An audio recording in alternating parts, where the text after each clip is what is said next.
আজকের গল্প যদি আপনি শেষ পর্যন্ত শোনেন, আই প্রমিস টু ইউ, আপনার জীবনটা এই গল্প শুনে পাল্টেও যেতে পারে।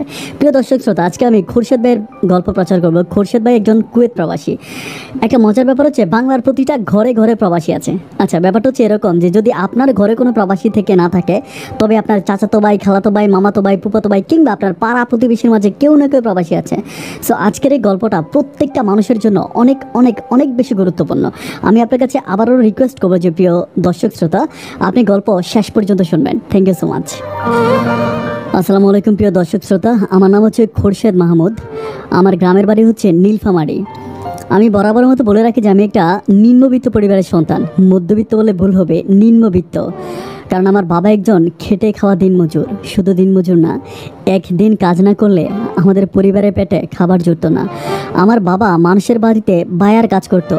বায়া বলতে ব্যাপারটা হচ্ছে এরকম যে গ্রামের মানুষজন সিদ্ধ ধানটাকে ভেঙিয়ে চাউল করা হয়। তো আমার বাবা প্রতিটা বাড়ি বাড়ি গিয়ে ধান কালেকশন করতো, আর সে ধানগুলোতে মেলে নিয়ে যেত, যেখানে হচ্ছে ধানগুলোকে ভেঙে চাউল করা হতো। তো ছোটোবেলা থেকে আসলে খুব কষ্ট করে বড় হয়েছি। আমি আর বাবা একসাথে ব্যান গাড়ি নিয়ে যেতাম এবং প্রতিটা বাড়িতে গিয়ে গিয়ে বলতাম যে আপনারা ধান ভাঙাবেন কিনা। তো যে বাড়ি থেকে আমাদেরকে ধান দেওয়া হতো, আমরা সেগুলোকে ভাঙিয়ে চাউল করে তারপর তাদেরকে ফিরিয়ে দিতাম। এভাবে হাঁটি হেঁটে পাপা করে আমাদের দিনগুলো চলতেছিল।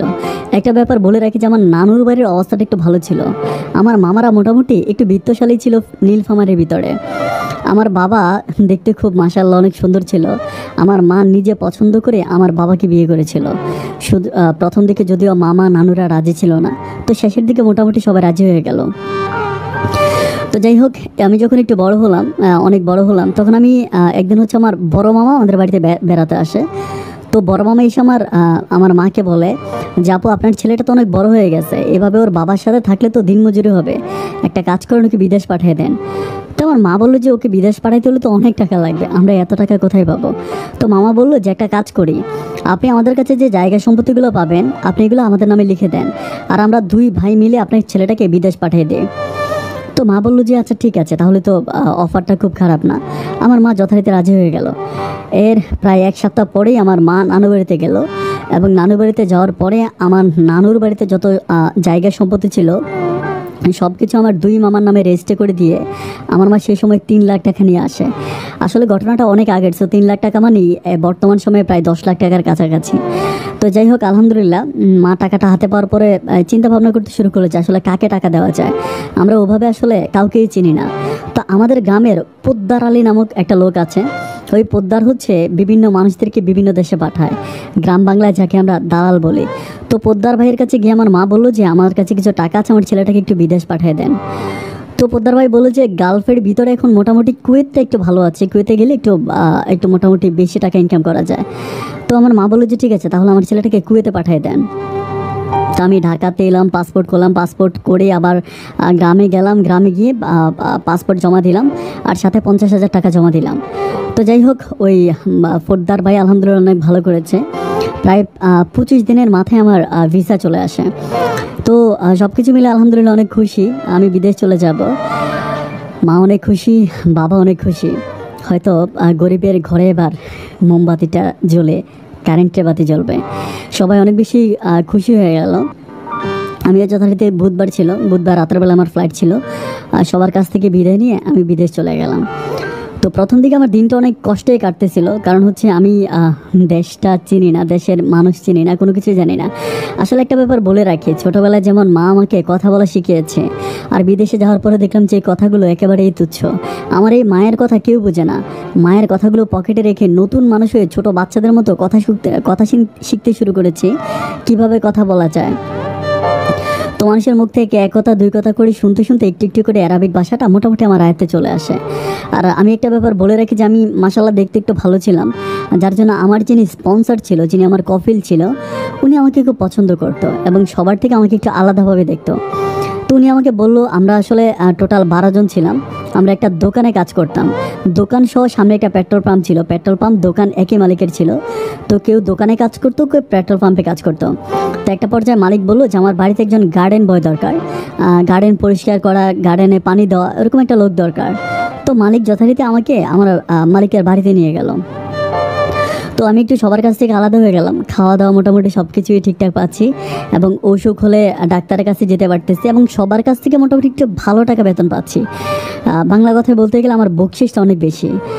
দেখা গেল যে এখানে কেউ যদি বেড়াতে আসে তাহলে সবাই আমাকে মোটামুটি একটু একটু করে বকশিস দিত, অথবা কেউ আসলে আমি তার গাড়িটা মুছে দিতাম, যাওয়ার সময় সালাম দিতাম। তো মোটামুটি আমি কিছু মোটামুটি আমি বেশি টাকা আর্ন করতাম সবার চেয়েও। এরকম করে চলতে চলতে আমার দিনগুলো মোটামুটি খুব ভালো হয়ে যাচ্ছিলো। এরই মাঝে একটা ব্যাপার বলে রাখি, আমার ওরকম কোনো আত্মীয় স্বজন ছিল না যে আমি সবার সাথে খুব বেশি মিশতাম না, কারণ আমার মায়ের 2টা ভাই ছিল, আমার মায়ের কোনো বোন ছিল না, আর আমার বাবার কোনো ভাই বোন ছিল না। তো যার জন্য আমার আত্মীয় স্বজনের সংখ্যা একেবারেই কম ছিল। তো কাজ শেষ করে এসে সবসময় বাসায় বসে থাকতাম, কোনো কিছু করার থাকতো না। তো আমার একটা বড় ভাই ছিল ওখানে, উনি আমাকে একটা ফেসবুক অ্যাকাউন্ট খুলে দেয়। মোটামুটি ফেসবুকে যাই, আমি আসলে গার্ডেনে কাজ করি, সেটার ছবি উঠাই, তারপর বাগানের বিভিন্ন ছবি উঠাই, অনেক সময় নতুন নতুন ফুল ফুটে, সেই ফুলের ছবিগুলো উঠিয়ে দিই। তো মোটামুটি অনেক ভালো লাইক আসে, মানুষ কমেন্ট করে, অনেক ভালোই লাগে। তো আমি যখন, আপনি বিশ্বাস করবেন কিনা জানি না, যে আমি যখন গাড়ি মুছি, মানে গাড়ি যখন পরিষ্কার করি, আমি তখনই সেটা ভিডিও করে ফেসবুকে দেই। তো যাই হোক, আমার মতো যারা আছে তারা সবাই লাইক করে, ফলো করে, মোটামুটি ভালোই লাগে, খারাপ লাগে না। এরকম করে যেতে যেতে একদিন হঠাৎ করে আমার মোবাইলে একটা ফ্রেন্ড রিকোয়েস্ট আসে, আমার ফেসবুকে একটা ফ্রেন্ড রিকোয়েস্ট আসে। তো ভিন্ন ব্যাপার হচ্ছে, আমি আসলে কখনো ফেসবুক ওভাবে বুঝি না যে ফ্রেন্ড রিকোয়েস্ট আসছে। তো ওই যে আমার যে বড় ভাই আমাকে অ্যাকাউন্ট খুলে দিছিল, একদিন ওনার কাছে গেলাম, আমি বললাম যে ভাই এটা কী উঠে রয়েছে দেখেন তো, এখানে এক উঠা আছে। তো উনি আমাকে বলছে তোমাকে একজন ফ্রেন্ড রিকোয়েস্ট পাঠাইছে। আমি বললাম কে? বলে শিমু। আমি বলি শিমু নামের তো আমি কাউকে চিনি না। পরে বলে যে এই যে দেখো ফ্রেন্ড রিকোয়েস্ট পাঠাইছে, তারপর তোমাকে মেসেঞ্জার হাই লিখেছে। আমি বলি ভাই আমি তো এইসব জানি না, কীভাবে কী করবো বলেন তো। তুমি আমাকে বলে যে আচ্ছা ঠিক আছে, আমি তোমাকে একটা সফটওয়্যার ইনস্টল করে দিই, এটার মাধ্যমে তোমার লেখাগুলো সবগুলো, ইংলিশ লেখাগুলো বাংলা হয়ে যাবে, আর তুমি মুখে যে কথাগুলো বলবে এই কথাগুলো লেখা হয়ে যাবে। তো আমি বললাম যে আলহামদুলিল্লাহ, তাহলে ভালো, কারণ উনি আবার ওই যে ফেসবুক, ইন্টারনেট, ইউটিউব এই ব্যাপারগুলো অনেক ভালো জানতো। আমি আসলে এসব ব্যাপারে খুব বেশি এক্সপার্ট ছিলাম না। তো যাই হোক, পরে শেষে আমি কী করতাম, যে মেয়েটা আমাকে SMS করলো, আমি হাই লিখেছিল, তো আমি তাকে বাংলায় হেলো লিখলাম। এরপর থেকে মোটামুটি সে প্রতিদিন আমাকে SMS করে, আমিও SMS-এর উত্তর করি। ভালোই লাগে, বাসায় আসলে জিজ্ঞেস করে কী করতেছেন, আমি বলি খাচ্ছি, গোসল করতেছি। মোটামুটি সব কিছু মিলে আমার সময়টা অনেক ভালোই কাটতেছিল। দিন যায়, রাত যায়, বছর পেরিয়ে যায়, এভাবে যেতে যেতে প্রায় 1 বছরের মতো কেটে গেল। একদিন মেয়েটা আমাকে বলে যে সে আমাকে দেখবে। আমি বললাম তো ফেসবুকে আমার অনেক ছবি আছে, ওইখান থেকে দেখেন। পরে বলে যে না, আমি আপনাকে একটু সরাসরি দেখব। আমি বলি সরাসরি মানে? পরে বলে যে আমি আপনাকে কল দিব। আমি বললাম আপনি তো আমার ইমো নাম্বারে জানেন না, তাহলে কিভাবে কল দিবেন? বলে মেসেঞ্জারে কল দিব। আমি এই প্রথম জানতে পারি যে মেসেঞ্জারেও ভিডিও কল দেওয়া যায়। তাই আমি বললাম যে আচ্ছা ঠিক আছে, তাহলে কল দেন। উনি আমাকে মেসেঞ্জারে কল দিল। আমি একটা ব্যাপার বলে রাখি, আসলে কুয়েতের ভিতরে VPN অন করা ছাড়া মেসেঞ্জারে কথা বলা যেত না। তো আমি VPN অন করলাম, উনি আমাকে কল দিল। কল দেওয়ার পরে উনি আমাকে দেখলো, আমার সাথে কথা বললো। আমিও ওনাকে দেখলাম, মাশাল্লাহ উনিও দেখতে অনেক সুন্দর ছিল। মোটামুটি সব কিছু মিলে অনেক ভালো কাটলো। এরপর থেকে সম্পর্কটা একটু গভীর হতে শুরু করলো। 1 দিন 2 দিন করে প্রতিদিন উনি আমাকে কল দেয়, আমি ওনার সাথে কথা বলি। আমি অনেক টাকা বেতন পাই। ব্যাপারটা বলে রাখি যে আমি প্রায় বাংলাদেশি টাকায় 50,000 টাকার উপরে আমি বেতন পাইতাম। মানে বেতন কমই পাইতাম, কিন্তু সব কিছু মিলিয়ে প্রায় 50,000 টাকার উপরে হতো। তো আমি আসলে এত টাকা কি করব? আমার আসলে এতগুলো টাকা তো আমার কোনো কাজে আসে না। তো যার জন্য আমি সবসময় টাকা জমাইতাম। আর আমাদের এলাকাতেও কেউ কোনো বিপদে পড়লে, কোনো প্রবলেমে পড়লে আমি তাকে টাকা পয়সা দিয়ে সাহায্য সহযোগিতা করতাম। তো যাই হোক, এভাবে করতে করতে আমার দিনটা ভালোই যাচ্ছিল। একদিন উনি আমাকে নিচ থেকে আমাকে বলে যে আপনাকে একটা কথা বলবো, আপনি কিছু মনে করবেন না। তো আমি বললাম যে আচ্ছা ঠিক আছে, বলেন কি বলবেন। তো আমাকে বলে যে আপনাকে আমার অনেক ভালো লাগে। আমি বললাম ভালো লাগে? আচ্ছা ঠিক আছে, ভালো লাগে বলেই তো আমাকে ফ্রেন্ড রিকোয়েস্ট পাঠাইছেন। তো বলে যে না, একটু ভিন্ন রকম ভালো লাগে। আমি বললাম ভিন্ন রকম ভালো মানে? আমি তো বুঝি না ভিন্ন রকম ভালো কাকে বলে। তো বলে আমি আপনার সাথে ফ্রেন্ডশিপ করতে চাই। আমি বলি আপনি তো আমার ফ্রেন্ড লিস্টে আছেন, তাহলে আবার কিসের ফ্রেন্ডশিপ? তো বলে যে অন্যরকম কিছু, আমি আপনাকে আমার বয়ফ্রেন্ড বানাবো। আমি তখন বয়ফ্রেন্ড মানে কথাটার অর্থই বুঝি না। আমি বলি বয়ফ্রেন্ড মানে কি? আমি তো জানি না। পরে বলে আমি আপনাকে আমার প্রেমিক বানাবো। আমি বলি বারে, এটা কেমন কথা? পরে বলে হ্যাঁ, যে আমি আপনাকে আমার প্রেমিক বানাবো। তো যাই হোক, এরপর থেকে উনি একটু অন্যরকম রোমান্টিক কথা বলে, গভীর রাতে ফোন করে। আমার যেহেতু অত বেশি কাজ ছিল না, গার্ডেনে 2 ঘন্টা 3 ঘন্টা কাজ করলেই হয়ে যায়, তো সারাদিন মোটামুটি আমি খেয়ে বসে উঠে এভাবেই কাটাই। তো বলতেই চাই যে আমি আসলে প্রতিটা দিন ওনার সাথে এভাবে কথা বলতে বলতে বলতে বলতে আমি পার করি। তো অনেক ভালো লাগে ওনার সাথে কথা বলতে। আর উনিও গ্রামের মানুষ ছিল, ওনার বাড়ি ছিল নোয়াখালীতে। তো নোয়াখালীর মানুষ আমাদের নীলফামারীর মানুষজন একটু অন্যভাবে দেখে, কারণ নীলফামারী থেকে নোয়াখালী অনেক অনেক বেশি দূরে। তো যাই হোক, আলহামদুলিল্লাহ, এরপর ওনার সাথে কথা বলতে আমার খুব ভালো লাগতো। একদিন উনি এরকম করতে করতে কোরবানির ঈদ আসে, উনি আমাকে বলে যে ওনারা কোরবানি দিবে। তো যাই হোক, কোরবানি দিবে, কোরবানির গরু কিনছে, আমাকে ছবি উঠে গরুর ছবি পাঠাইছে। আলহামদুলিল্লাহ, দেখতে অনেক সুন্দর, মোটা সোটা টাইপের একটা গরু ছিল। তো ঈদের 2 দিন আগে একদিন উনি আমাকে ফোন দিয়ে প্রচুর কান্নাকাটি করতেছে। তা আমি বলি যে আপনি কেন কাঁদতেছেন? ওরা বলে যে জানেন কালকে রাতের কী হয়েছে? আমি বলি কী হয়েছে? বলে আমাদের কোরবানির গরুটা চুরি নিয়ে গেছে। আমি বললাম হায় আল্লাহ, বললেন কি, কোরবানির গরু চুরি নিয়ে গেছে? ওরা বলে যে হ্যাঁ, কোরবানির গরুটা চুরি নিয়ে গেছে। আমি বললাম তাহলে এখন কি করবেন? এখন কিভাবে আপনারা কোরবানি দিবেন? তো বলে যে কোরবানি তো এখন আর দিতে পারবো না, আমার আব্বা এলাকাতে অনেক সম্মানিত মানুষ, কিন্তু আমাদের অবস্থাটা এখন একটু খারাপ যাইতেছে, তো আমাদের হাতে ওরকম টাকা পয়সা নাই। তো আমার আব্বা বলতেছে যে মানে সুদ করবে অথবা কারো কাছ থেকে ধার নেবে। তা আমি বললাম যে সুদ করে ধার করে কোরবান দিলে তো এই কোরবানি হবে না, আপনাদেরকে নিজেদের থেকে টাকা দিয়ে কোরবানি দিতে হবে। তো আমার বলে যে আমাদের নিজেদের কাছে তো নাই। তখন আমি নিজেই বললাম যে তুমি অনেক টাকা বেতন পাই, ওনার সাথে আমার সম্পর্কটা আসলে অনেক ক্লোজ হয়ে গেছিলো। তাই আমি বললাম যে আচ্ছা ঠিক আছে, আমি যদি টাকা দিই আমার কাছ থেকে টাকা নেবেন? তো বলে যে না না না। আমি বলি দেখেন, আমি আপনাকে হাওলাত দিতেছি না, আপনার যখন মন চায় আপনি আমাকে তখন দিয়ে দেন, আপনাদের কোরবানিটা হবে তাহলে, আমি জাস্ট আপনাকে সহযোগিতা করতেছি। উনি বলে যে আচ্ছা ঠিক আছে। আমি বললাম কত দিতে হবে? উনি বলে যে আমাদের কাছে 20,000 টাকা আছে, আপনি যদি 30,000 টাকা দেন তাহলে আমি 50,000 টাকা দিয়ে একটা গরু কিনতে পারি। তাই আমি বললাম যে আচ্ছা ঠিক আছে, তাহলে আমি 50,000 টাকাই দিব। তো যেমন কথা তেমন কাজ, এর পরের দিন আমি ওনার জন্য 30,000 টাকা ব্যাংকের মাধ্যমে, বিকাশের মাধ্যমে পাঠিয়ে দিই। তো ইনারা আরেকটা গরু কিনে সেই গরুর ছবি আমাকে পাঠায় এবং কোরবানি দিয়ে আলহামদুলিল্লাহ সব কিছু খুব ভালোই যাচ্ছিল। যেতে যেতে একদিন উনি আমাকে হঠাৎ করে বলতেছে যে আমার পরিবার থেকে আমার আম্মা আমার বিয়ে ঠিক করছে। তো আমি ব্যাপারটা শুনে একটু শর্ট খেয়ে গেলাম। বিয়ে ঠিক করছে মানে? বলে যে হ্যাঁ, আমাকে বিয়ে দিয়ে দিবে। তো আমার আসলে কথাটা শুনে আমি প্রেম প্রীতি ভালোবাসা আসলে এগুলো আমি খুব ভালো জানি না, ভালোবাসা কি কাকে কী বলে আমি এগুলো কিছুই জানি না। কিন্তু উনি যখন বললো যে ওনাকে বিয়ে দিয়ে দিবে, তাই আমি বললাম বিয়ে দিয়ে দিলে কী হবে? পরে বলে যে আমি আর আপনার সাথে কথা বলতে পারবো না। যখন এটা বললো তখন আমার মনটার ভিতরে জানি কেমন একটা ব্যথা অনুভব শুরু হলো। আমি বললাম যে আপনি যদি আমার সাথে কথা না বলেন তাহলে আমার না খুব বেশি কষ্ট হবে। তো বলে আপনার যতটা কষ্ট হবে আমার তার চেয়ে অনেক বেশি কষ্ট হবে। আমি বললাম তাহলে আমরা কথা বলি। বলে কথা বলবো কীভাবে? আমার বাবা মা তো আমাকে কথা বলতে দিবে না, আর আমাকে বিয়ে দিয়ে দিলে আমার স্বামী আমাকে কীভাবে আপনার সাথে কথা বলাই দিবে? তো আমি বললাম যে দেখেন, আমি আপনাকে অনেক বেশি ভালোবাসি, প্লিজ আমি নিজ থেকেই কথা বলে ফেলছি যে প্রথম ওনাকে এত ইমোশনালি বললাম যে আপনার সাথে কথা না বললে আমার খুব বেশি খারাপ লাগবে। তো প্লিজ আপনি এরকম কিছু করবেন না যে মানে আমার কাছ থেকে দূরে সরে যেতে হয়। তো বলে তাহলে আপনি আমাকে বিয়ে করে ফেলেন। তো আমি বলি যে বিয়ে করব কিভাবে, আমি তো বাংলাদেশে নাই। তো বলে কোনো প্রবলেম নাই, আপনি যদি আমাকে বলেন আমার পরিবারকে বলবো আপনি আমাকে মোবাইলের মাধ্যমে বিয়ে করবেন। তো আমি বললাম যে মোবাইলের মাধ্যমে কি বিয়ে করা যায়? বলে হ্যাঁ, মোবাইলে বিয়ে করা যায়। আমি কিন্তু তখনও জানি না যে মোবাইলেও বিয়ে করা যায়। তো উনি ওনার আব্বা আম্মার সাথে কথা বললো আমাকে। আবার আমি একটু বলে রাখি যে আমি তো বললাম আমার মা আছে বাবা আছে। তো সীমা আমাকে বলতেছে যে বাবা মা আছে তো কি হয়েছে, বাবা মায়ের কিছু বলার দরকার নাই। আমি বললাম যে না না, এটা কেমন কথা, আমি বিয়ে করবো আমার আব্বা আম্মাকে জানাবো না? তো বলে যে আব্বা আম্মাকে জানালে যদি তারা রাজি না হয়। আমিও ব্যাপারটা চিন্তা করলাম যে আব্বা আম্মাকে জানালে তো তারা রাজি হবে না, কিন্তু আমি তো মেয়েটাকে অনেক বেশি ভালোবাসি, সো আমি তো তার কাছ থেকে ফিরতে পারবো না। তো শেষমেশ আমি বললাম যে না ঠিক আছে, তাহলে আমি আমার আব্বা আম্মাকে কিছুই বলবো না। তো উনি বলে যে আচ্ছা ঠিক আছে, তাহলে এভাবেই হোক। তো একদিন ওনার বাবার সাথে আমাকে কথা বলাই দিল। আমি কিন্তু তখনও তাকে আপনি করেই সম্বোধন করে, সে আমাকে আপনি করেই সম্বোধন করে। তো তার বাবার সাথে কথা বলে দিল, তার বাবার সাথে অনেকক্ষণ কথাবার্তা বললাম, খুব ভালো লাগলো। এরপরে শুক্রবার ছিল দিনটা, আমাকে বললো যে শুক্রবারে আমাদের বিয়ে হবে, আপনি পায়জামা পাঞ্জাবি পরবেন। তো আমি বলি যে আচ্ছা আমি একটা কথা বলি। পরে বলে হ্যাঁ বলেন। আমি বলি যারা বিয়ে করে তারা তো তুমি করে সম্বোধন করে, তুমি করে ডাকে স্বামীকে, আপনি কি আমাকে বিয়ের পরে তুমি করে ডাকবেন? তখন উনি হুট করে বলতেছে বিয়ের পরে কেন ডাকতে হবে, আমি এখনই আপনাকে তুমি করে ডাকবো। তো তাই বলে তাহলে ডাকেন। এরপর থেকে সে আমার সাথে তুমি করে কথা বলে। আমার সম্পর্কটা যদিও খুব বেশি দিনের না, কিন্তু সম্পর্কের গভীরতা অনেক বেশি হয়ে গেছে। কারণ হচ্ছে আমার হাতে বিদেশে কোনো কাজ ছিল না, যার জন্য আমি সবটুকুন সময় ওনাকেই দিতাম, ওনার সাথে কথা বলতাম। তার জন্য আমি ওনার প্রতি অনেক বেশি ভেঙে পড়ছিলাম। তো যাই হোক, শুক্রবার আমি পায়জামা পাঞ্জাবি পরি, আমার আব্বা আম্মা কাউকেই বলি না, না বলি আমি মোবাইলের ভিডিও কলের মাধ্যমে আমি বিয়ে করি। তো সেখানে আমার পরিবার কেউ সাক্ষী নাই, কোনো কিছুই নাই, বাট কাজের মাধ্যমে কীভাবে যেন বিয়ে হয়। ও হ্যাঁ, বিয়ের কাজ করতে 40,000 টাকা লাগে। আমি ওদেরকে 60,000 টাকা দিই, যে 20,000 টাকা দিয়ে কিছু মানুষ টানুষ লাইক কিছু মিসকিন টিসকিন খাওয়াই দিবে এরকম।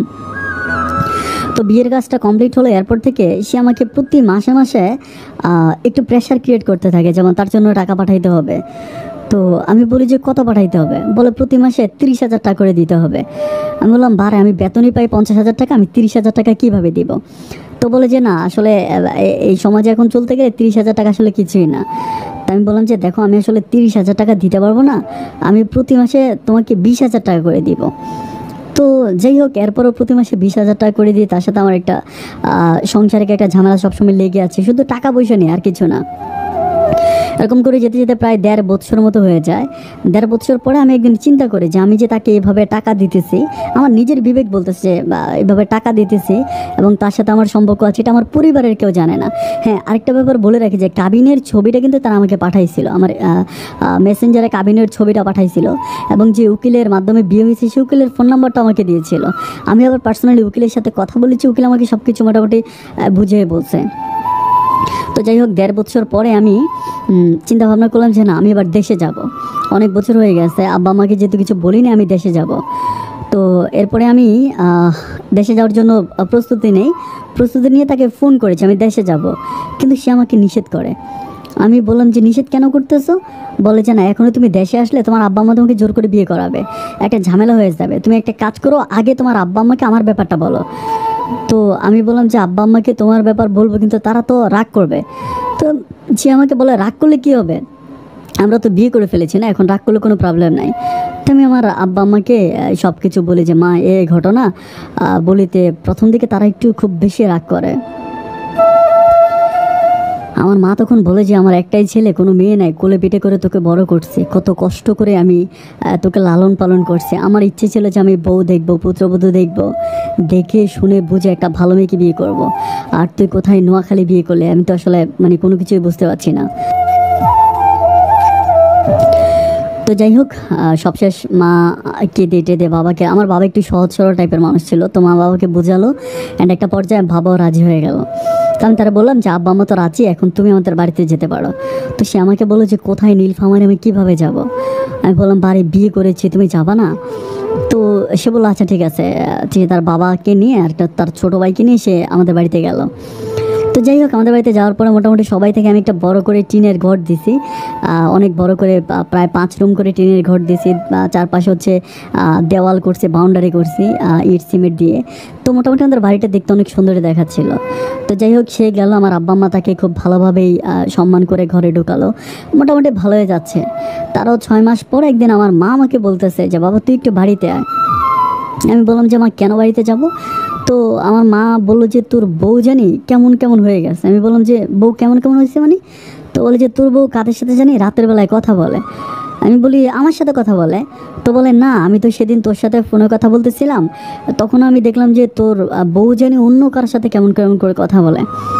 তো আমি বললাম যে আচ্ছা, ব্যাপারটা আমার কাছে একটু কেমন জানি লাগলো। তো আমি সরাসরি আমার বউকে জিজ্ঞেস করলাম যে আম্মা এই কথা বলছে, এটা সত্য কি না? তো এটা বলার পরে সে বলছে মানে তোমার আম্মা এত বড় সাহস আমাকে এই কথা বলছে? এটা বলার পরে সে আম্মার সাথে প্রচণ্ড রকম ঝগড়া লেগে যায়। একটা পর্যায়ে সে আম্মার গায়ে হাত তোলে। তো আম্মা কিন্তু আমাকে ব্যাপারটা বলে না যে আমার গায়ে হাত তোলে। তো আম্মা আমাকে কেঁদে কেঁদে বলে যে তোর বউটা জানি দিনের পর দিন কেমন হয়ে যাচ্ছে। বাট সেদিন গেল, এর কিছুদিন পরেই তার একটা চাচাতো ভাই আমাদের বাড়িতে বেড়াতে আসে। তো যখন চাচাতো ভাই বেড়াতে আসে, সেই চাচাতো ভাই রাতের বেলায় থাকার পরে আমার মা রাতের বেলায় খুব খেয়াল করে দেখে যে চাচাতো ভাই আমার বউয়ের রুমে যায়। যখন আমার বউয়ের রুমে যায়, ব্যাপারটা আমার মা খুব ক্লিয়ার দেখতে পেরে আমার মা তার 2 দিন পরে আমাকে পুরো ব্যাপারটা খুলে বলে যে এই ঘটনা। তো তখন আমার কাছে ব্যাপারটা খুব বেশি কষ্টকর লাগতেছিল।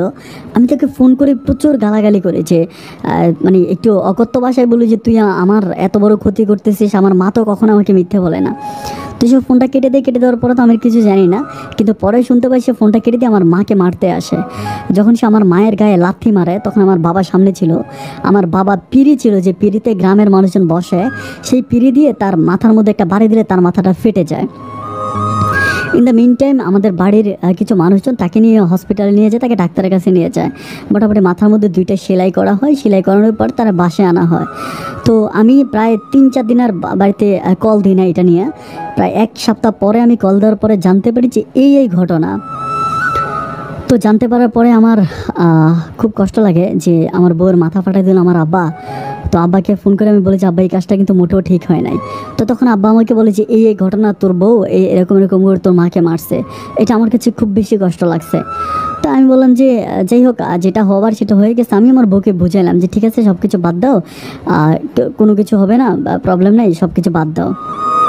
তো যাই হোক, এরপর দিন প্রায় এরকম করে আরও 1-1.5 মাস যাওয়ার পরে হঠাৎ করে একদিন দুপুরবেলা আমার মা আমাকে ফোন দিয়ে প্রচুর কান্নাকাটি করে।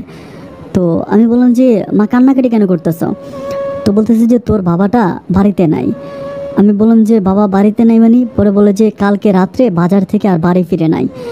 তো কালকে রাত্রে বাজার থেকে বাড়ি ফিরে নাই মানে কোথায় গেল? তো মা আমাকে বলতেছে কোথায় গেল সেটা তো আর আমরা জানি না, কোথায় গেল। তো আমি খুব টেনশনে পড়ে যাই, কিভাবে কি করা যায়। আমার বউকে জিজ্ঞেস করে যে বাবা বাড়ি আসছে কিনা। তো আমার বউ বলে যে না, কালকে রাতে বের হয়েছে আর এ পর্যন্ত আর আমাদের বাড়িতে আসে নাই। তো আমার কাছে খুব কষ্ট লাগছে, বাবা কোথায় চলে গেল। এভাবে যেতে যেতে প্রায় 1 সপ্তাহের মতো কেটে গেল, বাবার কোনো সন্ধান পাচ্ছি না। 1 সপ্তাহ পরে আমার কাছে ব্যাপারটা খুব বেশি কষ্টকর মনে হচ্ছে যে বাবা কোথায় চলে গেল, বাবাকে পাচ্ছি না কেন। তো 1 সপ্তাহ পরে আমার মনটা খুব ভেঙে যায় যে বাবাকে পাওয়া যাচ্ছে না। আমি আমার মালিককে বলি যে আমি দেশে যাব। তো আমার মালিককে বলার পরে আমার মালিক আমাকে বলে যে এখন যাওয়া যাবে না, তুমি 1 মাস অপেক্ষা করো, 1 মাস পরে যাইও। তো আমি বললাম যে আমার বাবাকে এরকম পাওয়া যাচ্ছে না, কিন্তু অ্যারাবিক মানুষ আমার কোনো কথাই শোনে না। 1 মাসের কথা বলি, সে 3 মাস পরে আমাকে দেশে পাঠায়। তো 3 মাস পরে যখন আমাকে দেশে পাঠায়, আমি দেশে যাই। বাংলাদেশে যাওয়ার পরে সবচেয়ে বেশি দুঃখজনক ব্যাপার হচ্ছে, আমি আমার যেই বউটার সাথে ভিডিও কলে কথা বলি বা আমার যে বউকে দেখতে পাই, কিন্তু বাস্তবের সাথে তার মোবাইলের চেহারা দিনে রাতে পার্থক্য। আমি প্রথম তাকে দেখে চিনতেই পারছি না। তো যাই হোক, সবশেষ কী আর করা, আমি যেহেতু বিয়ে করে ফেলেছি, এখন তো আর কিছু করার নাই। তো আমি বাবাকে খুঁজতেছি, পত্রিকায় পর্যন্ত আমি নিখোঁজ বিজ্ঞপ্তি দিয়েছি, মোটামুটি সবার কাছে বলতেছি না, বাবাকে কোথাও পাওয়া যাচ্ছে না। তো যাই হোক, আমার মালিক আমাকে ছুটি দিয়েছে মাত্র 1 মাসের। 1 মাসের পরে আমাকে আবারও ফিরে যেতে হবে। তো 1 মাস আমি আব্বাকে সারা দুনিয়ায় খুঁজলাম, কোথাও পাইলাম না। মনকে বুঝাইলাম যে বাবা হয়তো মারাই গেছে, কিন্তু মারা গেলে লাশটা কোথায় গেল। তো যাই হোক, আর বাবাকে পাই না। আমি থানার ভিতরে একটা ডায়েরি করে মোটামুটি সব কিছু ক্লোজ করে 1 মাসের কথা বলে আমি 1 মাস 10 দিন পর্যন্ত থাকি। 1 মাস 10 দিন থাকার পর আমি আবারও কুয়েতে ফিরে আসি। অ্যান্ড কুয়েতে আমি একটা ব্যাপার বলে রাখি, আমি যাওয়ার সময় যত স্বর্ণ গয়না, টাকা পয়সা সব কিছু আমার বউয়ের কাছে দিয়েছি। এবং ওই বাড়িতে যাওয়ার পরেও বাংলাদেশে যখন আমি গিয়েছি, তখন আমার বউ আমার মায়ের সাথে প্রতিদিন ঝগড়া করতো। এই ব্যাপারটা আমার কাছে খুব বেশি খারাপ লাগতো। তো আমি তারপরেও মোটামুটি বউকেও কিছু বলি না আর মাকেও কিছু বলি না। তো যখন আমি কুয়েতে চলে আসি, তখন আমার বউ আমাকে প্রেশার ক্রিয়েট করে যে সে গ্রামে নাকি, মানে সে আমাকে প্রতিদিন ফোন করে বলে যে সে নাকি ভূত দেখে। আমাকে বলে যে আমি প্রতিদিন রাতের বেলায় ভূত দেখি। আমি বলি ভূত মানে? পরে বলে যে টিনের চালে ঢিল মারে। তারপরে বিভিন্ন রকমের কথাবার্তাগুলো আমাকে বলে। আমি বললাম যে তাহলে এরকম তো আমাদের আর কখনোই হয় নাই। আমার মাও বলে যে হ্যাঁ, কে জানি টিনের চালে রাতের বেলায় ঢিল মারে। তো যাই হোক, সে আমাকে বলে যে সে ঢাকায় চলে যাবে, মাকে নিয়ে ঢাকায় থাকবে। তো আমি বললি যে ঢাকায় কোথায় থাকবা? পরে বলে যে আমার একটা চাচাতো বোন আছে, ওদের বাসায় থাকবো। তাই বললাম চাচাতো বোনের বাসায় আমার মা থাকবে? পরে বলে হ্যাঁ থাকবে। আর আমার মা একটু অসুস্থ হয়ে গেছিলো, আমাদের এখান থেকে ডাক্তার, ফার্মেসি এগুলো আসলে অনেক দূরে। তো আমার বউ আমাকে বলতেছিল তাই ঢাকায় গেলে ডাক্তার সব কিছু কাছাকাছি, আর অনেক ভালো, আমরা মাকে নিয়ে ওখানেই থাকবো।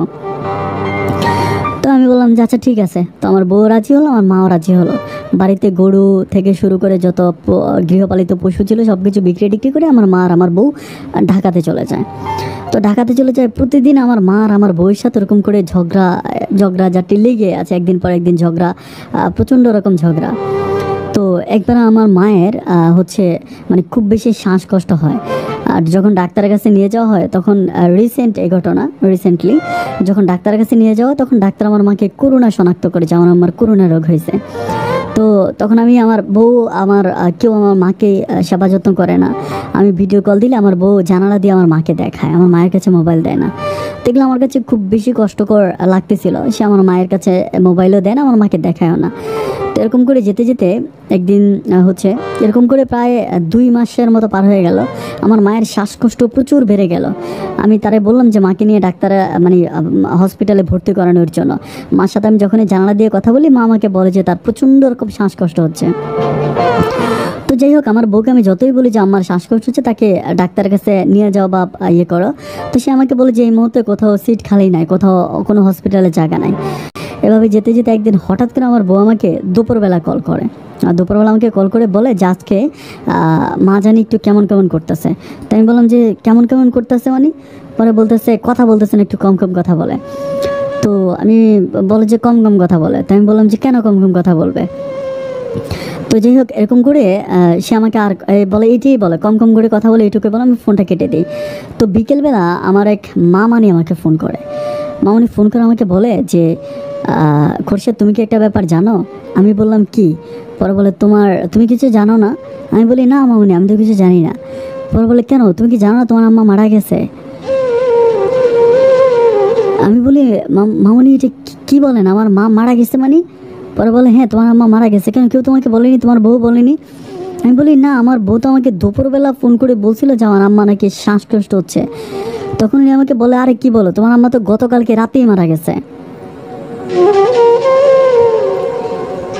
তখন আমার এত কষ্ট লাগলো যে গতকালকে রাতে আমার মা মারা গেল, আর দুপুরবেলা আমার বউ আমাকে ফোন করে বলতেছে যে আমার শ্বাসকষ্ট হচ্ছে। তাই আমি মানে প্রচুর ভেঙে পড়ি। আমার মামনিকে জিজ্ঞেস করে আমার মা কোথায়? তো বলে যে তোমার আম্মাকে ঢাকায় রাখা হয়েছে, গ্রামে আনা হবে না, যেহেতু করোনা ওখানে মাটি দেওয়া হবে। তো আমার খুব কষ্ট লাগলো যে এইটা কেমন কথা।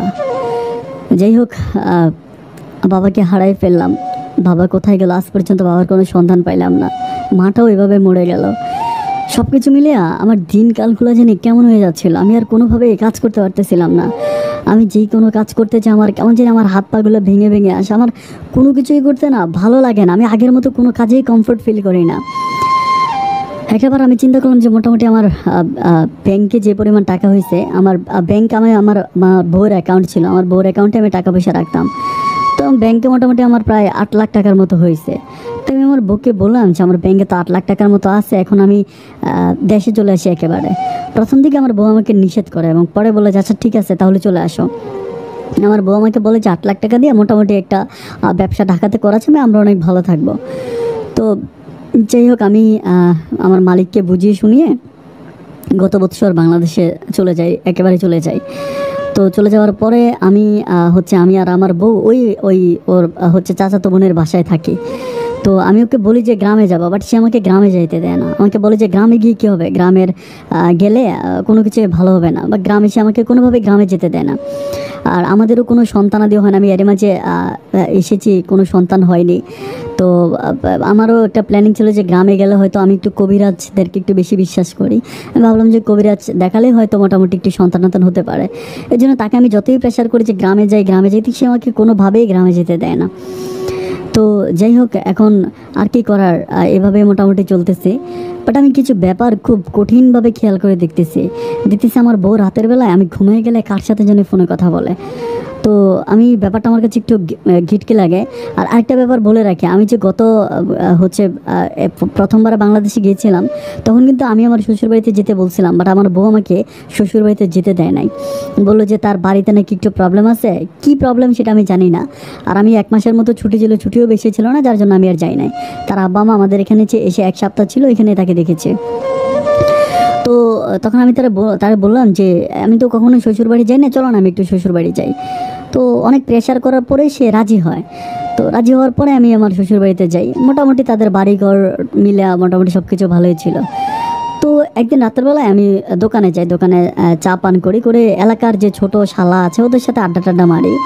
তো একদিন এক শালা আমি একটা শালার সাথে বসে আছি, মানে খেজুর গাছের নিচে সন্ধ্যার সময়। তো এই শালা আমাকে বলতেছে যে দুলাভাই আপনি তো অনেক লাকি পার্সন। আমি বলি ভাই লাকি পার্সন মানে? পরে বলে যে ভাই একটা সুন্দর বউ পাইছেন। আমি বলি ও আচ্ছা। পরে বলে একটা বাচ্চার সাথে ফ্রি পাইছেন। তো আমি ব্যাপারটা শুনে একটু শর্ট খেয়ে যাই, বাচ্চা ফ্রি পাইছি মানে? পরে বলে কেন আপনার ওয়াইফের যে প্রথম সংখ্যার বাচ্চাটা ফ্রি পাইছেন না? তখন আমার মাথায় একরকম আসমান ভেঙে পড়ে। প্রথম বাচ্চা মানে আমি তখন ওরা জিজ্ঞেস করি যে কী হয়েছে, তখন সে বুঝতে পারে যে আমি জানি না। তো সে বলতে চায় না, আমি তার প্রচুর জোরাজোরি করে এবং পকেট থেকে তারা 100 টাকা বের করে যখন দেই, তখন সে আমাকে বলে দেয় যে তার আগে একটা বিয়ে হয়েছে, সে করে একটা বাচ্চা আছে এবং ওই স্বামীর সাথে তার এখনও ছাড়াছাড়ি হয় নাই। তো আমি তো মানে ওর কথা শুনে প্রথমে বিশ্বাস করতে পারতেছিলাম না, সেটা কেমন কথা। তো আমি ওই দিন রাতের বেলায় ঘরে যাই, ঘরে গিয়ে সরাসরি আমার শাশুড়িকে জিজ্ঞেস করি যে এই ঘটনা সত্যি কিনা। তখন আমার শাশুড়ি আমাকে বলে না, কে বলছে এগুলো মিথ্যে কথা। তো আমি বললাম যে না, ও বললো যে ওর জামাই আছে, তারপরে আবার বাচ্চা আছে, এগুলো কি? তো আমার শাশুড়ি শ্বশুর আমাকে বোঝাচ্ছে যে না এগুলো আসলে কিছুই না, এগুলো কোনো প্রবলেম না, এটা কিছু হবে না, বা এভাবে আমাকে বলতেছে। তো যাই হোক, আমিও আর মোটামুটি এটা নিয়ে কোনো কথা বলি না, শ্বশুরবাড়িতে থাকতেছে, মোটামুটি ভালোই যাচ্ছে। তো প্রায় 1 সপ্তাহ থেকে আমি শ্বশুরবাড়ি থেকে চলে আসি, আর ওই শালার সাথে আর কোনো কথা বলি নাই, বা কাউকে এই ব্যাপার নিয়ে আমি আর কোনো কিছু জিজ্ঞেসও করি নাই। 1 সপ্তাহ পরে যখন আমি ঢাকাতে চলে আসি, তখন আমার বউয়ের অন্য কারোর সাথে কথা বলার প্রবণতা বেড়ে যায়। আমি তারা জিজ্ঞেস করে কার সাথে কথা বলতেছো, কখনো বলে চাচাতো ভাই, মামাতো ভাই, ফুফাতো ভাই, খালাতো ভাই, এই সেই বলে আমাকে বোঝাচ্ছে। তো যাই হোক, এভাবে যেতে যেতে একদিন হচ্ছে সকালবেলা, আমি আবার একটা ব্যাপার বলে রাখি, আমি ঢাকাতে একটা দোকান দিয়েছিলাম। দোকান বলতে একটা ছোট হচ্ছে একটা টং দোকানের মতো একটা দোকান দিয়েছিলাম। দোকানে হচ্ছে ওই যে চা পান বিস্কিট এগুলো মোটামুটি রাখতাম, ভালোই চলতো আলহামদুলিল্লাহ। তো এখন একদিন আমার বউ একদিন সকালবেলা আমি হচ্ছে মাল কেনার জন্য হচ্ছে যাচ্ছিলাম। তো যাওয়ার সময় আমি দেখলাম যে আমার বউ একটা লোকের সাথে দাঁড়ায় কথা বলতেছে রাস্তার পাশে। তো রাস্তার পাশে দাঁড়িয়ে কথা বলতেছে, আমি খুব খেয়াল করে দেখলাম যে ওই লোকটা আমার বউয়ের একেবারে শরীর ঘেঁষে কথা বলতেছে, মানে একেবারে আমার বউর শরীরে ধরে ধরে কথা বলতেছে। তো আমার বউ বোরকা পরা ছিল, মুখ খোলা ছিল, যার জন্য আমি ব্যাপারটা বুঝতে পারতেছিলাম না যেটা কী হচ্ছে। আমি একটু সামনে গেলাম, সামনে গিয়ে হচ্ছে দেখলাম যে একেবারে তারা ক্লোজ হয়ে যাচ্ছে, মানে জায়গাটা একটু ফাঁকা ছিল, একেবারে ক্লোজ হয়ে যাচ্ছে। তো আমি পিছন থেকে গিয়ে আমার বউরে ডাক দিলাম, ডাক দেওয়ার পরে যখন ডাক দিলাম, শিমু বলে ডাক দিলাম, লোকটা তখন সরে গেল। তখন আমার বউ আমাকে বললো যে ও আচ্ছা, আমার চাচাতো ভাই তোমাকে পরিচয় করাই দিয়ে। তো আমাকে বলে যে তোমার চাচা, আমি বললাম যে তোমার চাচাতো ভাই, আমি তো শ্বশুরবাড়িতে 1 সপ্তাহ ছিলাম, আমি তো দেখি নাই। তো বলে যে আমার চাচাতো ভাই তো বিদেশ থাকতে এখন আসছে। তো তখন তো আসলে করোনার সময়, এখন বিদেশ থেকে আসলে ওভাবে লোক আসে না, আর কীভাবে আমি, যাই হোক আমি আসলে ওভাবে কোনো কিছু কেন। তো বললাম যে ঠিক আছে, এই রাস্তায় দাঁড়িয়ে কথা বলতেছো কেন, বাসায় নিয়ে যাও। তো বলে না, ও বাসায় যাবে না, ও আসছে ওর একটা কাজে, ও চলে যাবে। তো যাই হোক, আমি এটা বলে আমি চলে আসি, ওরা এখানে দাঁড়ায় থাকে। তো এরই যেতে যেতে আর কিছুদিন পরে আমি দেখতে পাই যে আমার বউ আমার সাথে একটু অন্যরকম ব্যবহার করতে শুরু করে। মানে রাতের বেলা আমার সাথে শোয় না, আলাদা রুমে শোয়। মানে খাবার দাবার আমাকে ঠিক মতো, মানে আগে যেরকম বেড়ে টেড়ে দিত ওরকম বেড়ে টেড়ে দেয় না, কেমন যেন একটু অন্যরকম হয়ে গেল। তো আমি তার একদিন যখন করি, তখন সে আমাকে বলে যে না, তার মায়ের কথা নাকি তার অনেক বেশি মনে পড়তেছে। আমাকে বলে যে চলো আমরা নোয়াখালীতে যাব। তো আমি বললাম আচ্ছা ঠিক আছে চলো। তার কথা মতো আমি সেদিন নোয়াখালীতে যাই। আর নোয়াখালীতে যাওয়ার পর আমি দেখি যে সেই ছেলেটা যাকে সে রাস্তায় দেখছিল, এই ছেলেটা মানে বাড়িতে আসে, থাকে, মানে ওরকমভাবে হচ্ছে তাদের মাঝে কেমন যেন একটা অন্যরকম মিশামিশির একটা সম্পর্ক। তখন আমি আর কোনো কিছু বুঝতে পারতেছি না যে আসলে এগুলো আমার সাথে কী হচ্ছে, বা আমার তো বাবা মা কেউই নেই, আমি কাকে কী বলবো আমি ঠিক বুঝতে পারতেছি না। একদিন আমি আমার শ্বশুরকে ডাক দিয়ে আমি ব্যাপারগুলো বললাম যে এই ছেলেটা কে, আমার বউয়ের সাথে এরকম ঘেঁষে ঘেঁষে কথা বলে। তো উনি বলে যে না ঠিক আছে, ও একটু এরকম, তো ওর আব্বা আম্মা নাই, আমাদের এখানে বড় হয়েছে এরকম, ওরা ভাই বোনের মতো, তুমি কিছু মনে করো না। তো যাই হোক, একদিন সেদিন হচ্ছে সন্ধ্যাবেলায় আবার আমার সেই শালা, যাকে আমি 100 টাকা দিছিলাম, তো এই শালারে আমি ধরছি। আমি বললাম যে এই ঘটনা কী রে। তখন সে আমাকে কোনো কিছু আমার সাথে কথাই বলে না। তারাই অনেক রিকোয়েস্ট করে আমি খেজুর গাছের নিচে বসে একদম মানে আদর টাদর করে বলতেছি যে শালা ভাই তুই আমার বল, রাগ করতেছিস কেন, আমার জায়গা আমার ভুলে গেছে। তখন বলে দুলাভাই আপনি তো আমার বিশ্বাস করলেন, এখন প্রমাণ পাইছেন। আমি বলি প্রমাণ মানি? বলে কেন, আপার জামাই যে এখন আসছে আমাদের পুরনো দুলাভাই। আমি বলি পুরানো দুলাভাই মানে? পরে বলে ওমা কি আপনি কিছুই জানেন না, এই যে আপনাদের বাড়িতে থাকতেছে। তো আমি বললাম যে আমাদের বাড়িতে থাকতেছে, আচ্ছা আমার শ্বশুর বাড়িটা একটু আলাদা টাইপের ছিল, মানে অন্য বাড়িঘর ওদিকে খুব একটা ছিল না, একটু দূরে দূরে ছিল অন্য বাড়িঘরগুলো। তো পরে আমি হচ্ছে তার কাছ থেকে ভালো করে জিজ্ঞেস করি, তখন সে আমার বলে এটা নাকি তার পুরনো স্বামী। তখন আমি বললাম যে তাহলে পরে বাচ্চা ওর বাড়িতে আছে। তো আমার বাচ্চা ব্যাপারটা একটু খটকা লাগে। আমি আর কিছু কিছু না বলে সেদিনই আমি আমার বউকে ওই নোয়াখালী থেকে আমি ঢাকাতে চলে আসি। 5-6 দিন পরে আমার বউ মেবি 5-6 দিন পরে সে আবার ঢাকাতে আসে। ঢাকা আসার পরে আমি তারে খুব প্রেশার দিয়ে জিজ্ঞেস করি যে এটা কে, বা যখন তাকে অনেক বেশি প্রেশার করি রাতের বেলায় সে আমার সাথে খুব খারাপ ব্যবহার করে। খারাপ ব্যবহার করে সে একটা সময় ছুরি নিয়ে আসে আমাকে মারার জন্য। তো আমি তার ব্যবহার দেখে খুব আশ্চর্য হয়ে যাচ্ছিলাম যে এইভাবে আমাকে ছুরি নিয়ে আসে মারার জন্য। আমি কোনো কিছুই বুঝতে পারিনি যে আসলে এগুলো কী, আমার সাথে কী হইতেছে। তো এই ছেলেটা ওই তার মামা তো যাকে সে চাচাতো ভাই বলছিল, ওই তার পুরনো স্বামী আবার আমাদের বাসায় আসে। তো বাসায় এসে আমার সামনে আমার বউকে গালে ধরে, আমার বউর পেটে ধরে, চুলে ধরে। এগুলো আমার কাছে খুব খারাপ লাগছে। আমি একদিন ছেলেকে ধাক্কা দিয়ে বললাম যে এগুলো কি, আপনি আমার সামনে আমার বউকে এভাবে শরীরে হাত দিতেছেন। তখন সে বলে তোর বউ তো পরে, আগে তো আমার বউ। তখন আমি আমার কাছে যেন এগুলো মনে হচ্ছে যে গল্প সিনেমার মতো, কি আমার বউ তোর বউ। আমি বলি কি বলতেছেন? পরে বলে তোর সাথে তো শালা বিয়ে হয় নাই, তুই তো ফিরি আমার বউরে ব্যবহার করতেছিস। তখন আমি বললাম যে আমি ফিরি ব্যবহার করতেছি আমি কোনো কিছুই বুঝে ওঠার আগে আমার বউ হঠাৎ করে আমাকে একটা ধাক্কা দিয়ে খাটের মধ্যে ফেলে দিয়ে বলে কুত্তার বাচ্চা, বেশি কথা বলবি না, যা বলবো তাই শোন।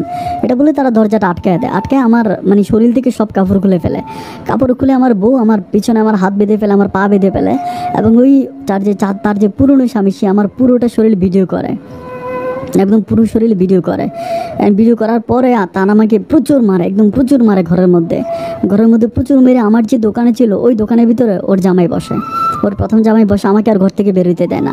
সবসময় ঘরের মধ্যে আমার বন্দি করে রাখে, হাত পা বাঁধে রাখে, আমাকে খাবার দেয়, আমাকে এখানে মারে, এখানে সব কিছু করে। তো আমি আসলে বুঝতে পারতেছিলাম যে না আমার সাথে এগুলো কী হচ্ছে। একদিন রাতের বেলায় আমি খুব কষ্ট করে আমার হাতের কবজাটা খুলে আমি খুবই কষ্ট করে বাথরুমের একটা অ্যাডজাস্ট ফ্যানের যে জায়গাটা ছিল সেটা একটু বড় টাইপের ছিল, আমি সেটাকে খন্তির মতো একটা জিনিস ছিল সেটা দিয়ে খুঁড়িয়ে অনেক কষ্টের পরে আমি বাথরুম দিয়ে পালায় আসি। পালায় আমি সরাসরি থানায় যাই। থানায় গিয়ে আমি তার নামে জিডি করি। তখন আমাকে বলা হয় যে কাবিনের কাগজপত্র দেওয়ার জন্য। তো আমি আমার বউকে আমি আসলে ওরকম কোনো কাগজপত্র আমার কাছে ছিল না, সবই তার কাছে ছিল। তো যাই হোক, তার নাম তার ঠিকানা দিয়ে আমি থানার মধ্যে জিডি করে আমি আর ওখানে থাকি না। আমি কোনোভাবে একেবারে খুবই কষ্ট করে ওখান থেকে পালায়া আমি আমার গ্রামের বাড়ি চলে যাই। তো গ্রামের বাড়ি গিয়ে তার সাথে আমি কোনো রকম যোগাযোগ করি না, কোনো কথাবার্তা বলি না, আমি আমার গ্রামের বাড়িতে থাকতে শুরু করতেছি। তো একদিন ঢাকা থেকে অনেকগুলো লোক এসে আমাকে বলতেছে যে আমাদের জায়গাটা নাকি বিক্রি হয়ে গেছে। আমি বললাম জায়গার মালিক আমি, আমার জায়গা কিভাবে বিক্রি হয়? পরে বলে না, এই জায়গার মালিক তো আপনি না, এই জায়গার মালিক হচ্ছে শিমু। আমি বলি শিমু মানে? পরে বলে হ্যাঁ শিমু। তখন তারা আমাকে দলিলটা দেখায় যে শিমুর নামে দলিল করা। আমি তখন কোনো কিছুই বুঝতে পারতেছি না যে আমার জায়গায় শিমুর নামে দলিল করা। দেখলাম যে আমার বাবা আমাদের জায়গায় সম্বন্ধে সব কিছু শিমুকে দিয়ে দিয়েছে। তখন আমি খুব ভালো করে দলিলের ডেটটা দেখি আমরা আরেকটা পরিচিত একটা লোক ছিল, ওনাকে ডাইকে আনি। উনি একটু মোটামুটি আইন কারণ কাগজপত্র এগুলো একটু ভালো বোঝে। উনি দেখে বলতেছে হ্যাঁ দলিল করা, কিন্তু উনি আমার দলিলের যেই ডেটটা দেখালো এই ডেটটা খুব রিসেন্ট, খুব বেশি দিন আগের না। কিন্তু আমি তো আমার বাবাকে হারাইছি আরও 1 থেকে 1.5 বছর আগে। তাহলে 1-1.5 বছর আগে আমার হারিয়ে যাওয়া বাবা কীভাবে 5-6 মাস আগে ওদেরকে দলিল দিল? তখন আমি কোনো কিছুই বুঝতে পারতেছি না যে তাহলে আমার বাবা হয়তো বেঁচে আছে। তখন আমি কোনো কিছু না বলে আমার বাড়িঘর সব কিছু আমি ঢাকায় যাই, আমার বউয়ের কাছে যাওয়ার পরে আমি আবার আমার গ্রাম থেকে 2জন লোক সাথে করে নিয়ে যাই। মোটামুটি ওরা ঢাকাতে একটু মোটামুটি পরিচিত লোক, একটু পাওয়ার আছে, ওদেরকে নিয়ে আমি ঢাকাতে যাই। ঢাকায় গিয়ে আমার বউরে আমি বলি যে দলিলের কথা বলেছি এগুলো কি? তখন সে আমাকে বলে যে তোমার বাবা আমাকে সব কিছু লিখে দিছে। তা আমি বলি যে আমার বাবা তোমাকে সব কিছু লিখে কবে দিল? তখন সে আমাকে বলে কেন, দলিলে তো ডেট দেওয়া আছে। আমি বললাম দলিলে যেই ডেট দেওয়া আছে তারও তো আরও প্রায় 1.5 বছর আগে আমার আব্বা হারাই গেছে, তাহলে আমার হারিয়ে যাওয়া বাবা তোমাকে 6 মাস আগে কীভাবে তোমাকে দলিল করে আমার জায়গায় সম্পত্তি দিয়ে দিল? তখন সে আমাকে বলে যে এত কথা বুঝি না, তোমার আব্বা আমাকে দিয়েছে, আমি দলিল দেখাইছি। তখন আমি সবার সামনে গিয়ে তার গলা চেপে ধরি। আমি বলেছি কুত্তার বাচ্চা, তুই আমার অনেক মারছিস, আমার অনেক অত্যাচার করছিস, আমার বাবাকে এসে দেখ, আমার বাবারে তুই বের করে দে। তখন তার আমি একদম হাত পা ধরে প্রচুর কান্নাকাটি করি যে অ্যাটলিস্ট তুই আমার বাবাকে ফিরিয়ে দে। তখন সে আমাকে কোনো কিছুই বলে না, কোনো কিছু না বলে সে আমাকে ধাক্কায় ঘর থেকে বের করে দেয়। তো আমার যেই 2 পরিচিত লোক ছিল ওরা আমাকে নিয়ে চলে আসে, বলে যে ভাই এখানে পাগলামি করে কোনো লাভ নাই, আপনি বিয়ে করেছেন, আপনার কোনো দলিল নাই, আর আপনার গ্রামের জায়গা সম্পত্তি আপনার বাবা সব কিছু তার নামে দিয়ে দিছে, তো আপনি এখন কি করতে পারবেন? তো তো আমি খুব কষ্ট মানে এত কষ্ট বুকে জমা, মানে কাউকে বলে বোঝাতে পারবো না। আমার খাওয়া দাওয়া ঘুম মোটামুটি সব কিছু একরকম বন্ধ হয়ে যাওয়ার পথে। আমি সারাক্ষণ মানে ঢাকাতে গলিতে গলিতে রাস্তায় রাস্তায় ঘুরতে থাকি। তো আমার কাছে যেই টাকা পয়সা ছিল মানে মোটামুটি আমার সব রকম টাকা পয়সা এগুলো শেষ হয়ে গেল। আমার আর চলার মতো কোনো কিছুই নেই। একদিন রাতের বেলায় সন্ধ্যা রাতে আমি তার বাসায় যাই, একদম বেহায়ের মতো আবারও যাই, মারো কাটুক যাই করুক আমি যাবো। আমি গিয়া তার পা চাইপা ধরে খুব কান্না করে বলি যে আমি প্রবাসে যা টাকা পয়সা ইনকাম করছি তুমি সব নিয়ে গেলা, আমার বাপের বিটা মাটিটা পর্যন্ত নিয়ে গেলা, আমার মা মরে গেছে, একবার বলো আমার বাবা কই আছে, আমি আমার বাবাকে নিয়ে অ্যাটলিস্ট কয়েকটা দিন এই পৃথিবীতে বাঁচা থাকতে চাই। তখন সে আমাকে বলে তোর মা মরে গেছে এটা কে কো, তোর মার তো আমি মারছি। আমি বলি আমার মারে মারছস মানে? বলে হ্যাঁ তোর মারে আমি নিজের হাতে মারছি, তোর মারে আমি নিজের হাতে মারছি। এটা শোনার পর আমি আর সহ্য করতে পারি নাই। আমার মনে হচ্ছে আমার কলেজাটা ছিঁড়ে যাচ্ছিলো সেই সময়। আমি একদম সাথে সাথে তার মানে একদম তার শরীর চেপা ধরি, তার চুল চেপা ধরি, তাকে মারার জন্য ট্রাই করি। কিন্তু তার যে চাচাতো বোন আছে সে আমাকে ধরে ফেলে, ধরে তারা আমাকে ধাক্কায় টাক্কায় তারা থানায় ফোন করে। থানায় ফোন করার পরে তারা পুলিশ নিয়ে আসে, অ্যান্ড পুলিশ এসে পুলিশ আমাকে হাত করা পরিয়ে পুলিশ আমাকে থানায় নিয়ে যায়। তো পুলিশ আমাকে থানায় নিয়ে যায়, আমি ওই থানার ভিতরে আসি। প্রায় 3 মাস হয়ে গেছে, আমাকে থানা থেকে কেউ বের করেন। আমি কীভাবে এখানে আছি আমি কিছুই জানি না। আর আমি আর কোনো কিছুই বলতে পারি না যে কীভাবে কী হয়েছে কীভাবে না হয়েছে। 3 মাস পরে আমাকে কীভাবে জানি কারা বের করে আমি কোনো কিছু জানি না। তো বের হয়ে যাওয়ার পরে আমি রাস্তায় পাগলের মতো ঘুরতে থাকি, আমার বাবাকে খুঁজতে থাকি যে অ্যাটলিস্ট আমার বাবাকে তারা কোথাও না কোথাও লুকায় রাখছে। আমি বাবাকে এখানে সেখানে বিভিন্ন জায়গায় খুঁজি, বিভিন্ন মানুষের কাছে খুঁজি, পাগলের মতো এরকম করে আমি আমার বাবাকে এদিক সেদিক সারাটা দিনটা 24 ঘন্টা খেলে বাবাকে জপতে থাকি। আর আমার মাকে যেখানে কবর দেওয়া হয়েছিল আমার মায়ের কবরের কাছে গিয়ে সারাটা দিন পড়ে থাকি, সারাটা দিন মায়ের কবরের কাছে পড়ে থাকি। এরকম করে যেতে যেতে আমি একদিন নিজে আবারও থানায় যাই। থানায় গিয়ে আমি সব কিছু ওখানকার যিনি ওসি ছিল ওসিকে আমি সব প্রত্যেকটা ব্যাপার সব কিছু একদম শুরু থেকে শেষ পর্যন্ত সব কিছু ওসিকে খুলে বলি। তখন ওসি সাহেব আমাকে বলে যে আপনার তো কোনো বিয়ে হয় না, কারণ আপনার বিয়ের কোনো দলিল কাগজপত্র আপনার কাছে কিছুই নাই। আর আপনার ঠিক আছে উনি আমাকে প্রচুর একটু সম্মান করে, একটু ভালোবাসে। তখন উনি আমাকে বলে যে ঠিক আছে আমরা ব্যাপারটা একটু দেখতেছি যে কিভাবে কি করা যায়।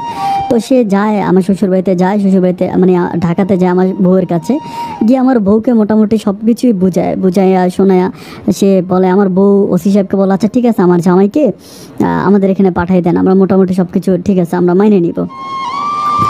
তো আমার ওসি সাহেব বলে যে আমি বলি যে না উনি ও আমার এত ক্ষতি করছে, আমার মাকে মেরে ফেলছে, আমার বাবাকে আমি পাইতেছি না, আমি এখানে কোনোদিনও থাকবো না, আমি এখানে আর কোনোভাবেই থাকবো না, আমি এখানে থাকতে পারবো না। তো আমি ওসি সাহেবের কথা রাজি হলাম না, আমি ওখানে থাকলাম না, আমি ঢাকাতে একটা বাসা ভাড়া নিয়ে ওইখানে থাকতেছি। তো ওসি সাহেবের কাছে আমি মামলা করি, এই মামলার জন্য তাকে প্রতিনিয়ত ফোন করা হয়, তাকে করা হয়, এটা সেটা করা হয়। তো এরকম করে যেতে যেতে একদিন রাতের বেলায়, রাত প্রায় 2টার মতো বাজে, আমার ঘরের দরজায় এসে কে জানি নক করে। তো নক করে আমি ঘর থেকে বলতেছি কে, তখন আমার বউ বলতেছে আমি।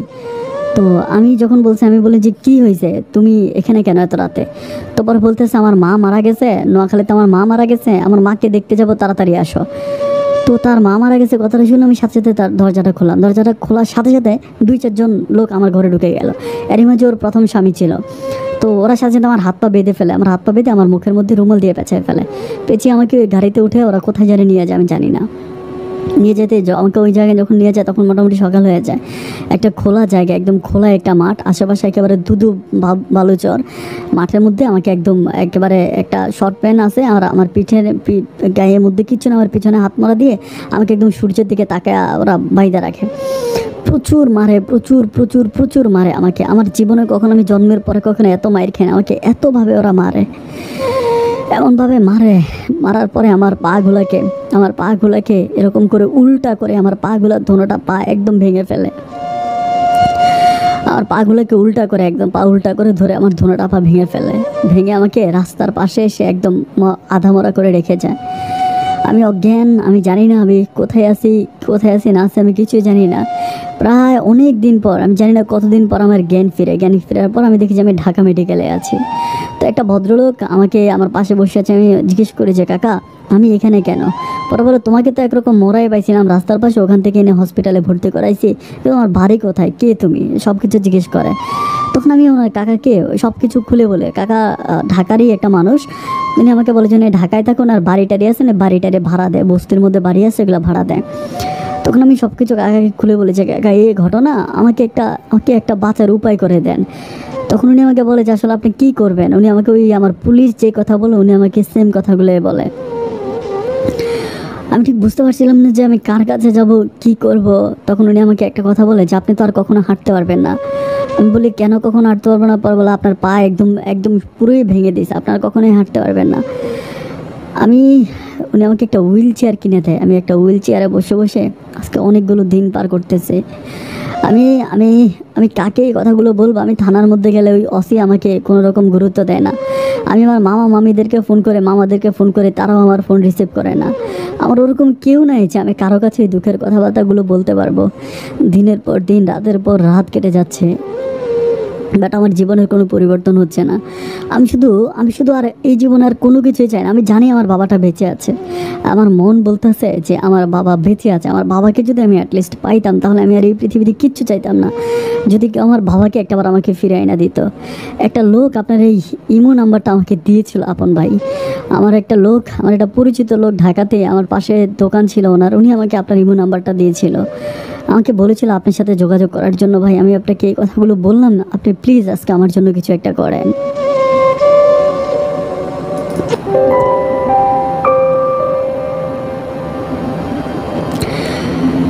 মাই ডিয়ার দর্শক শ্রোতা, আমি সবসময় একটা কথা বলি, মাই ডিয়ার লিসেনার, আমি সবসময় একটা কথা বলি যে জীবন নাটকের চেয়ে অনেক বেশি নাটকীয়।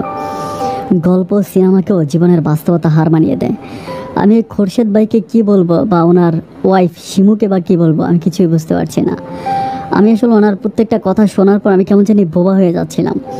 আমি একটা কথা বলি, আমার এই কথাটা হচ্ছে কি, আমাদের সবসময় আমরা একটা জিনিস দেখতে পাই যে প্রবাসে যারা থাকে তাদের মনটা অনেক বেশি নরম থাকে। আপনি আমার কথা বিশ্বাস না করলে আপনি আপনার বাবা মা বা পাড়া প্রতিবেশী যেন অন্তত একটা সপ্তাহ বাইরে থাকেন, দেখবেন যে আপনি আপনার ভিতরে অন্যরকম একটা দুঃখ অনুভব করবেন। অ্যান্ড প্রত্যেকটা প্রবাসী আসলে এরকম, তারা তাদের বাবা মাকে ছেড়ে বছরের পর বছর একটা নতুন দেশে থাকে। অ্যান্ড এই মুহূর্তে তাদের মনটাও থাকে একেবারে বাচ্চাদের মতো।